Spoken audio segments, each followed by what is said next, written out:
Hello दोस्त, आज हम 10th क्लास प्रकाश का प्रवर्तन के बारे में बात करते हैं, जिसमें हम इन 7 टॉपिक के बारे में बात करेंगे। सबसे पहले हम जानते हैं कि प्रकाश का प्रवर्तन। प्रकाश क्या है? तो प्रकाश कह सकते हैं कि प्रकाश वह कारक है जिसकी सहायता से हम किसी वस्तु को देख पाते हैं। आज हम लोग जो भी चीज़ देख पाते हैं प्रकाश से संभव है। ठीक है, तो हम कह सकते हैं कि प्रकाश ही वह कारक है, प्रकाश ही वह कारक है जिसकी सहायता से हम वस्तुओं को देख पाते हैं। ठीक है, हम जो भी वस्तु, जैसे कहने का मतलब यह ब्लैक बोर्ड भी जो है, व्हाइट बोर्ड भी हम देख पा रहे हैं तो प्रकाश के परावर्तन के कारण। ठीक है, और हम हमारे आसपास जो भी चीज़ दिखाई देते हैं वो प्रकाश के कारण ही संभव है।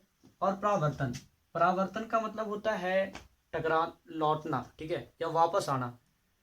तो परावर्तन का मतलब वही प्रकाश की किरणों के, अब हम समुचित रूप से क्या चीज बोल सकते हैं प्रकाश का परावर्तन, कि प्रकाश की किरणों के किसी सतह से टकराकर लौटने की क्रिया को, कहने का मतलब इस सतह मान लेते हैं।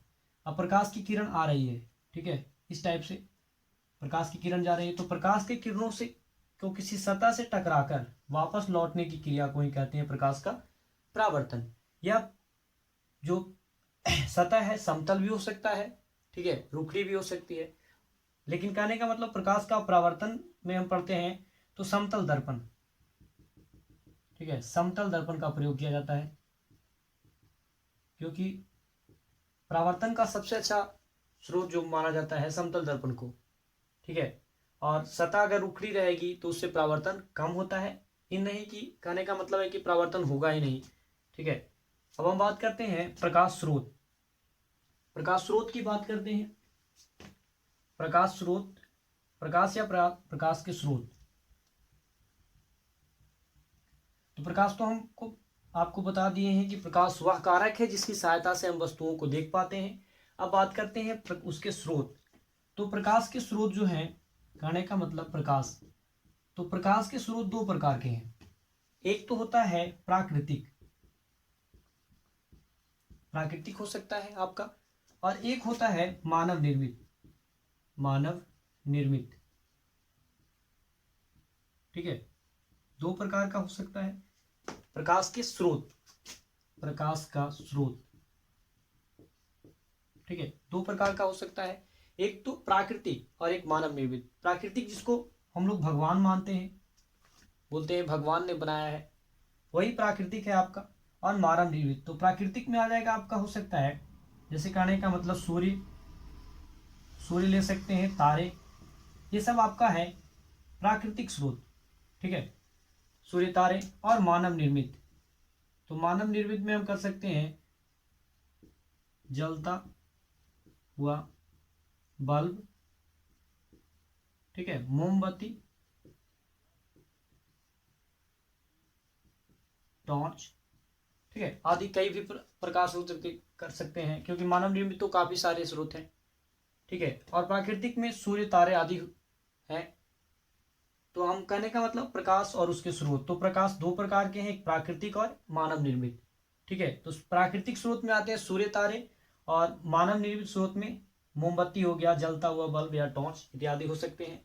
अब होता है कि वस्तु भी दो प्रकार की है, जो ये वस्तु है प्राकृतिक और मानव निर्मित, तो ये हो गया दो प्रकार का स्रोत। अब वस्तु दो प्रकार की होती है, यहाँ पर देखिए आपको लिखा हुआ है प्रदीप्त और अप्रदीप्त वस्तु। अब दूसरा टॉपिक पर बात हम करते हैं।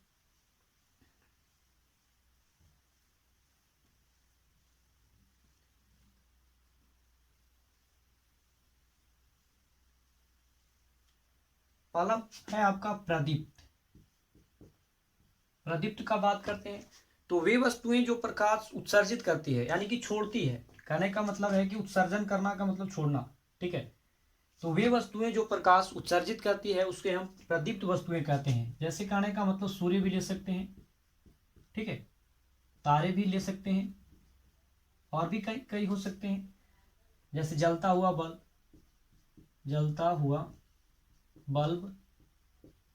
ठीक है, यानी कि जो भी जिससे प्रकाश उत्सर्जित हो रहा है, प्रकाश निकल रहा है, उसको हम कहेंगे प्रकाश स्रोत। टॉर्च भी कर सकते हैं, मोमबत्ती भी, जलता हुआ मोमबत्ती।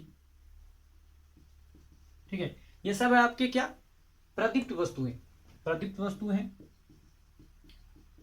हम आप लोग को बताएं अभी उस प्रकाश स्रोत में कि वे वस्तुएं जो प्रकाश उत्सर्जित करती है, ठीक है, यानी प्रकाश जिससे निकलता है। प्रकाश स्रोत दो प्रकार का पड़े, एक प्राकृतिक और एक मानव निर्मित। तो इसमें प्राकृतिक और मानव निर्मित दोनों आ जाएगा, क्योंकि प्रदीप्त वस्तु कहने का मतलब कि वे वस्तुएं जो प्रकाश को उत्सर्जित करती है, छोड़ती है, तो छोड़ने में इसमें दोनों आ जाएगा, सूर्य भी, तारे भी, जलता हुआ बल्ब, टॉर्च, मोमबत्ती, ठीक है।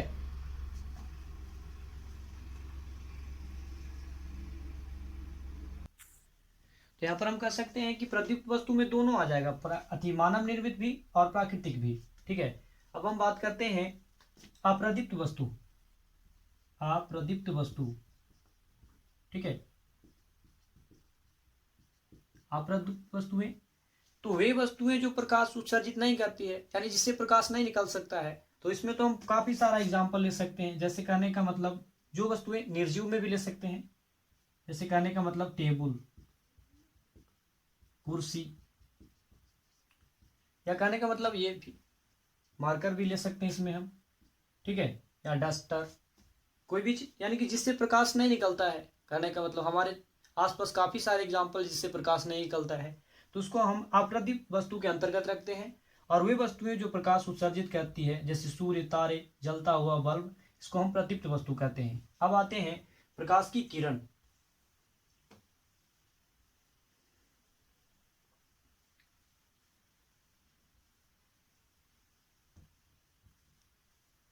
प्रकाश का किरण, प्रकाश की किरण, ठीक है। तो प्रकाश की किरण एक सरल रेखा में, ठीक है, प्रकाश की किरणें समांतर रेखा में गमन करती है, सीधी रेखा में गमन करती है। तो एक सरल रेखा में, कहने का मतलब इस तरह से एक सीधी रेखा में जाने वाली किरण को, यानी कि तय करने वाली, एक सीधी रेखा में चलने वाली किरण को ही कहा जाता है प्रकाश की किरण, ठीक है, सीधी रेखा में। अब है चौथा पॉइंट आपका, ये तो नॉर्मल है, प्रकाश की एक सीधी रेखा में चलने वाली प्रकाश को ही प्रकाश का किरण कहते हैं। उसके बाद है आपका चौथा टॉपिक है प्रकाश का किरण पुंज, प्रकाश का किरण पुंज, ठीक है, यह आपका चौथा है। तो प्रकाश का किरण पुंज, प्रकाश के किरणों के समूह को, यानी समूह का मतलब झुंड मान लीजिए, जहां एक मिलता है प्रकाश का किरण, काफी सारे प्रकाश की किरणें जब मिलकर एक स्रोत बनाती है तो उसको बोलते हैं प्रकाश का किरण पुंज। इसका हम परिभाषा कह सकते हैं कि प्रकाश के किरणों के समूह को ही प्रकाश का किरण पुंज कहते हैं। अब इसका तीन भाग है, एक है अपसारी, दूसरा है अभिसारी, दूसरा समांतर रख लीजिए, समांतर, और तीसरा है अभिसारी, ठीक है। तो हम इस पर बारी बात करते हैं कि तीन प्रकार का है अपसारी। अपसारी का मतलब, अपसारी का मतलब क्या होता है, फैलना, ठीक है, यानी कि वैसे किरण पुंज जो एक बिंदु स्रोत से फैलती चली जाती है। कहने का मतलब कि एक बिंदु है, ठीक है, इससे प्रकाश की किरणें फैलती चली जाती है इस टाइप से, ठीक है, ऊपर की ओर फैलती चली जाती है। तो ये हो गया अपसारी, अपसारी किरण पुंज, किरण पुंज। अपसारी किरण पुंज का मतलब कि वह बिंदु या वह स्रोत जिससे प्रकाश की किरणें फैलती चली जाती है। अपसारी का मतलब फैलना, यानी कि जिसको हम लोग बोल सकते हैं फैल जाना, यानी पसरना, ठीक है। तो वे किरण पुंज जो एक बिंदु स्रोत से निकलकर फैलती चली जाती है उसको हम बोलते हैं अपसारी किरण पुंज, ठीक है। समांतर किरण पुंज, तो समांतर किरण पुंज में प्रकाश की किरणें एक दूसरे के समांतर होती है, यानी इस रूप में, इस टाइप से रहेगा प्रकाश की किरणें, ठीक है, इस टाइप से प्रकाश की किरणें समांतर रूप से। ये हो गया आपका समांतर किरण पुंज, समांतर किरण पुंज, ठीक है। तो समांतर किरण पुंज में प्रकाश की किरणें एक दूसरे के समांतर होती है। और आपका पढ़ना है अभिसारी। तो अभी का मतलब, ठीक है, एक बिंदु पर केंद्रित होने का अर्थ होता है, ठीक है। अपसारी का मतलब एक बिंदु स्रोत से निकलकर फैलती चली जाएगी, किरणें एक स्रोत से फैलती चली जाती है। अभिसारी का मतलब एक बिंदु पर आकर केंद्रित हो जाना, अभिसारित, इस टाइप से, और प्रकाश की किरणें इस पर केंद्रित होते जाता है इस टाइप से, कि अभिसारी किरण पुंज वैसा किरण पुंज जिसमें प्रकाश की किरणें एक बिंदु स्रोत पर आकर मिलती है, ठीक है। अभिसारी किरण पुंज में, यानी कि वैसा किरण पुंज जिसमें प्रकाश की किरणें एक बिंदु स्रोत पर आकर मिलती है, तो उसको हम कहते हैं अभिसारी किरण पुंज। अब इसको हम पारापारी बता देते हैं। अपसारी किरण पुंज वैसा किरण पुंज जिसमें प्रकाश की किरणें एक बिंदु स्रोत से फैलती चली जाती है, ठीक है। और समांतर किरण पुंज, तो समांतर किरण पुंज में प्रकाश की किरणें एक दूसरे के समांतर होती है। और एक है अभिसारी किरण पुंज, जिसमें प्रकाश वैसा किरण पुंज जिसमें प्रकाश की किरणें एक बिंदु स्रोत पर आकर मिलती जाती है, ठीक है। अब बात करते हैं हम पारदर्शी, पारभासी और अपारदर्शी।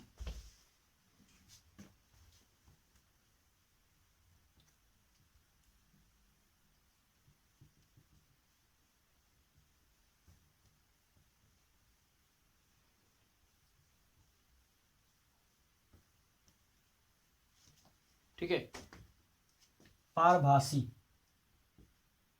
पारदर्शी है आपका पहला, ठीक है। तो पारदर्शी, पारदर्शी मतलब वैसी वस्तुएं, ठीक है, वैसी प्रकाश की किरण जो एक दूसरे के आर पार कर जा सके।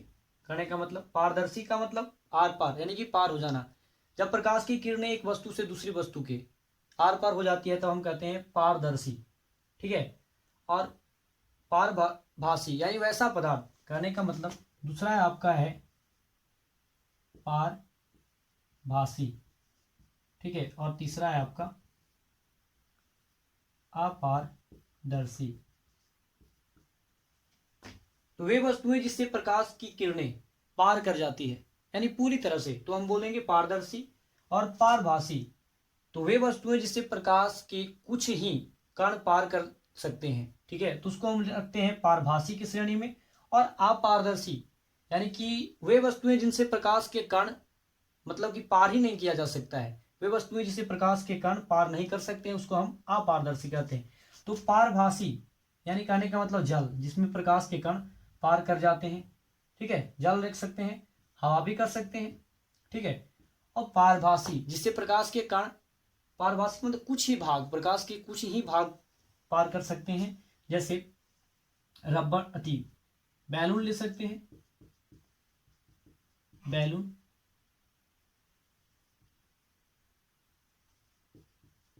घिसा हुआ कांच, इस टाइप से, ठीक है।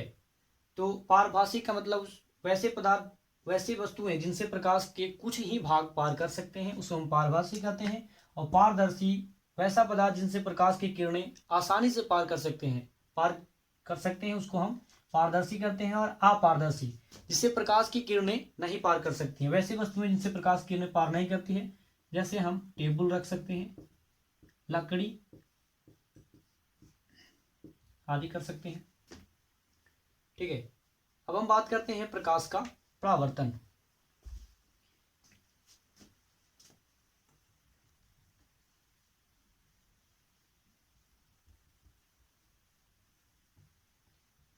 प्रकाश का परावर्तन,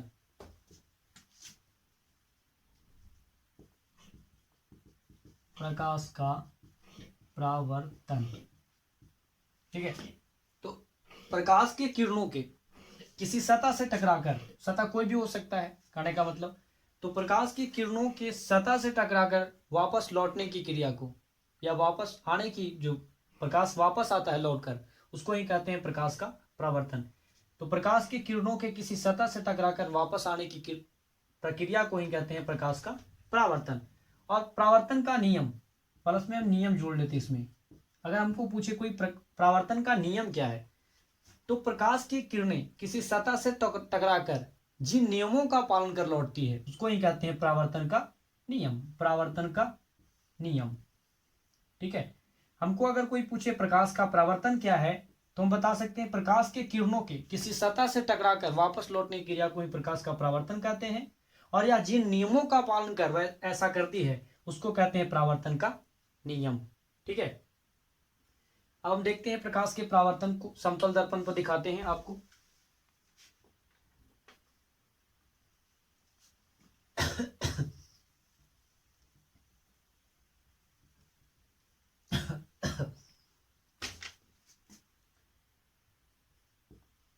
प्रकाश का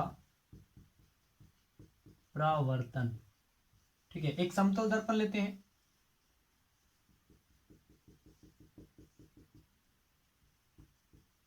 समतल दर्पण। ठीक है, एक बिंदु, कहने का मतलब एक किरण आ रही है, प्रकाश की किरणें, यहाँ पर है ना परावर्तन का नियम है कि प्रकाश के किरणों के किसी सतह से टकराकर लौटने की क्रिया को ही कहते हैं प्रकाश का परावर्तन। ठीक है, ये किरण आ रही इस सतह यानी समतल दर्पण से टकराती है, तो यहाँ पर हम परिभाषा बना सकते हैं कि किसी सतह पर पड़ने वाली किरण को, ये सतह पर जिस पर पड़ रही है इसको बोलते हैं आपतित किरण। किसी सतह पर पड़ने वाली किरण को ही कहते हैं हम आपतित किरण। ठीक है, आपतित किरण का परिभाषा हम इसमें कहने का मतलब नोटिस करते जाते हैं, आपतित, आपतित किरण, तो किसी सतह पर पड़ने वाले किरण को ही कहते हैं आपतित किरण। अच्छा, इसके बाद आप देख रहे हैं कि जिस बिंदु पर, कहने का मतलब आपतित किरण समतल दर्पण के जिस बिंदु पर या आपतित किरण दर्पण के जिस बिंदु पर पड़ती है उसको कहते हैं आपतन बिंदु, तो इस बिंदु को कहेंगे आपतन बिंदु। ठीक है, आपतित किरण सतह के जिस बिंदु पर पड़ती है उसको कहते हैं आपतन बिंदु। दूसरा आपका हो गया आपतन बिंदु। ठीक है, अब उसके बाद यहां से जब प्रकाश की किरणें की सतह पर पड़ती है तो उसके बाद लौटती भी है, कहने का मतलब, तो प्रकाश की किरणें, या कह सकते हैं कि आपतित किरण जिस माध्यम से आती है पुनः उसी माध्यम से लौट गए किरण को कहते हैं परावर्तित किरण। परावर्तित किरण। ठीक है, आपतित किरण जिस माध्यम से आई और सतह से टकराकर उसी माध्यम से चला गया ना, तो आपतित किरण जिस माध्यम से आती है पुनः उसी माध्यम में लौट गए किरण को कहते हैं परावर्तित किरण। तो आपका तीसरा हो गया परावर्तित किरण। ठीक है, यहां पर हम देख सकते हैं कि पहला था कि आपतित किरण, किसी सतह पर पड़ने वाले किरण को कहते हैं आपतित किरण, और उसके बाद आपतित किरण सतह के जिस बिंदु पर पड़ती है, आपतित किरण सतह के जिस बिंदु पर पड़ती है उसको कहते हैं आपतन बिंदु, और जिस माध्यम में आपतित किरण आती है पुनः उसी माध्यम में लौट गए किरण को परावर्तित किरण कहते हैं। ठीक है, इसके बाद हम देखते हैं लंब, इस पर लंब डालें तो यहां पर देखिएगा आपतित किरण, आपतन बिंदु, आपतित किरण, परावर्तित किरण तथा आपतन बिंदु पर खींचे गए लंब को अभिलंब कहते हैं। आपतित किरण, परावर्तित किरण तथा आपतन बिंदु पर खींचा गया अभिलंब, आपतित किरण, परावर्तित किरण तथा आपतन बिंदु पर खींचा गया लंब अभिलंब कहलाता है। ठीक है, ये हो गया आपका। यहां पर हम अभिलंब का परिभाषा याद कर सकते हैं। चौथा पॉइंट आपका हो गया अभिलंब। अभिलंब यानी कि आपतित किरण, परावर्तित किरण और आपतन बिंदु पर खींचा गया अभिलंब, आपतन बिंदु पर खींचा गया लंब अभिलंब कहलाता है। ठीक है, अब हम बात करते हैं जो यहां पर कोण बन रहा है दो, आपतित किरण, आपतन बिंदु तथा अभिलंब के बीच, आपतित किरण, आपतन बिंदु तथा अभिलंब के बीच बने कोण को कहते हैं आपतन कोण। ठीक है, अब आपका पांचवा पॉइंट आ गया आपतन कोण। इसका परिभाषा बता सकते हैं कि आपतित किरण, आपतन बिंदु तथा अभिलंब के बीच बने कोण को हम कहते हैं आपतन कोण, जिसको आई से दिखाते हैं, इसको हम आई से दिखाते हैं। इसके बाद देखिए आपका है यहां पर कि परावर्तित किरण, आपतन बिंदु तथा अभिलंब के बीच बने कोण को, परावर्तित किरण, आपतन बिंदु तथा अभिलंब के बीच बने कोण को परावर्तन कोण कहते हैं, यानी इसको हम आर से दिखाते हैं। आपका छठा पॉइंट है परावर्तन कोण, जिसको हम आर से दिखाते हैं। ठीक है, तो यहां पर सब चीज का हम आपको प्रकाश के परावर्तन से दिखा दिए हैं, इसको हम बारी बारी से समझते हैं। पहला है आपतित किरण। किसी सतह पर, तो सतह तो समतल दर्पण ही है ना, तो किसी सतह पर पड़ने वाले किरण को हम कहते हैं आपतित किरण। और आपतित किरण सतह के जिस बिंदु पर पड़ती है उसको बोलते हैं आपतन बिंदु।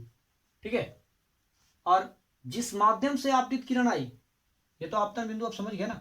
उसके बाद है परावर्तित किरण, तो जिस माध्यम से आपतित किरण आई पुनः उसी माध्यम से लौट गए किरण को कहते हैं परावर्तित किरण।